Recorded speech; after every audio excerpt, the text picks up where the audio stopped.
तो राजस्थान के अभी शायद 28 जिलों के अंदर अभी, जिसमें सबसे सेंसिटिव में किसको रखा गया? राउत वाटा को। क्यों? यूरेनियम के भंडार है वहां राउत वाटा के अंदर, उसको रखा गया विशेष रूप से। बॉर्डर वाले सारे के, क्योंकि हमारी ज्यादा दूरी नहीं है। मान लो कि ऐसा युद्ध हुआ तो आपने कितनी दूरी? 250 किलोमीटर है। आपने छोटी सी मिसाइल काम कर चाहिए, हमें तो रहना है बॉर्डर वालों को ज्यादा तैयार रहना है। बाकी बता दियो, आप नहीं मरोगे, आप बचोगे। जैसे ही युद्ध समाप्त होगी, थोड़ी बहुत माहौल ठंडा होगा, तो हम सिंदूर नाम का एक बेंच भी लॉन्च करेंगे। एक सिंदूर नाम की किताब भी लॉन्च, समझ गए? ठीक है। इसमें क्या होगा? सायरन बजाया जाता है। बंदूक भी वाद्य यंत्र होता था पहले युद्ध के समय, बजता था वाक्योसो को आगे खड़े हो गए बजाया जाता। यानी वाद्य यंत्र का मतलब ये है कि सूचना देना है कि युद्ध शुरू हो गया। तो हमारे यहाँ कैसे सूचना दी जाएगी? सायरन के द्वारा। ये थोड़ी मारेगा छत के ऊपर, सायरन के द्वारा। सायरन बजने का मतलब, अब सायरन यहाँ कोई सेना का सायरन तो है नहीं।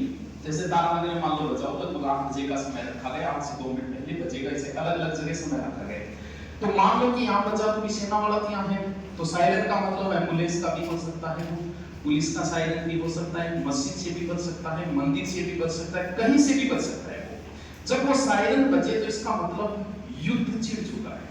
यानी अब मान लो कि आपको रात का अटैक हुआ, पाकिस्तान पे अटैक हुआ, वो भी ग्रस्त हो, और उस समय सायरन बजे तो थे। अगर आपको नहीं बताया गया तो आप सोचो सायरन क्या को बजे, लाइट लूट जगा के ऊपर आगे देखो ना जो क्या तो मरने का लक्षण है, तो बचना है उस समय।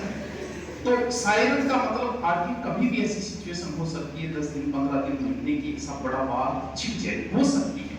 उसके लिए प्रिपेयर किया कि ये जो सायरन है इसका मतलब ये है कि युद्ध छिड़ चुका है। तो सायरन बजते ही सबसे पहले क्या करना है? पहले तो घबराना है। सायरन बजने का मतलब ये कि युद्ध छिड़ गया। अब युद्ध के समय आप क्या करोगे? भूकंप के समय तो बाहर भागोगे क्योंकि जल्दी से जल्दी।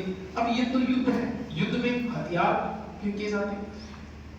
जो परमाणु बम गिरा था ना जापान के ऊपर, हिरोशिमा नागासाकी, वो तो बच्चे हैं। आज के परमाणु बमों के आगे बच्चे हैं वो। आज अकेला अमेरिका इस दुनिया को 50 बार खत्म कर सकता है, 50 बार। इतने घातक हथियार है। और परमाणु बम जब डाला जाता है ना, उस क्षेत्र का टेम्परेचर 5000 डिग्री सेंटीग्रेड हो जाता है। परमाणु बम को युद्ध पूरा बड़े हवाई जहाज के अंदर पूरा ट्रक जितना बड़ा हो, और उसे लाके उसे छोड़ा जाता है। जहां गिरेगा उस क्षेत्र का टेम्परेचर बढ़ता है। यानी हम लोग मरेंगे नहीं, हमारा भाप बढ़ जाएगी। 5000 डिग्री सेंटीग्रेड, दीवारें भी नहीं बचती है, दीवार के अंदर कुछ नहीं, आप बन जाएगा। यानी सबसे मजबूत धातु। सबसे पहले तो लाइट यूज होगी। लाइटों का ही महत्वपूर्ण रोल होता है, क्योंकि नाइट में जो भी युद्ध होंगे तो मिसाइलों से ये तो पता ही नहीं चलेगा कि कहां डालना है। सूखी जगह खेत में डालने का क्या मतलब होगा? इसका मतलब कहीं लाइट जगह। प्राचीन समय में भी यही होता था। जब हमारे यहाँ विदेशी आक्रमणकारी आते थे ना, तो लोग अंधेरा रखते थे हमेशा, किसी प्रकार की लाइट नहीं चलती। उस समय दुनिया की व्यवस्था खोली थी। उसका मतलब इधर कोई शहर है और वो उस ओर मुड़ जाते थे। तो अब लाइट का मतलब ये कि यहाँ कोई शहर है, यहाँ डाल दो। तो सबसे पहला काम अपना यही है कि सबसे पहले लाइट। सरकार भी बुझा सकती है लाइट, लेकिन उन्होंने कहा है कि तुम बुझाओ। क्यों? क्योंकि आजकल इन्वर्टर लगा रखे हैं, इसलिए कहा है कि तुम बुझाओ भाई।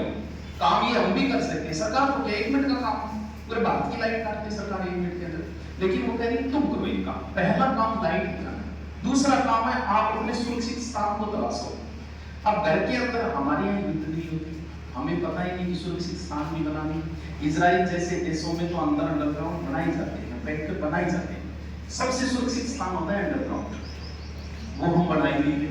अंडरग्राउंड के नाम पर कोई भूलिए आज बना के बस बनाएगा टावर के अंदर भी एक जगह ना हो।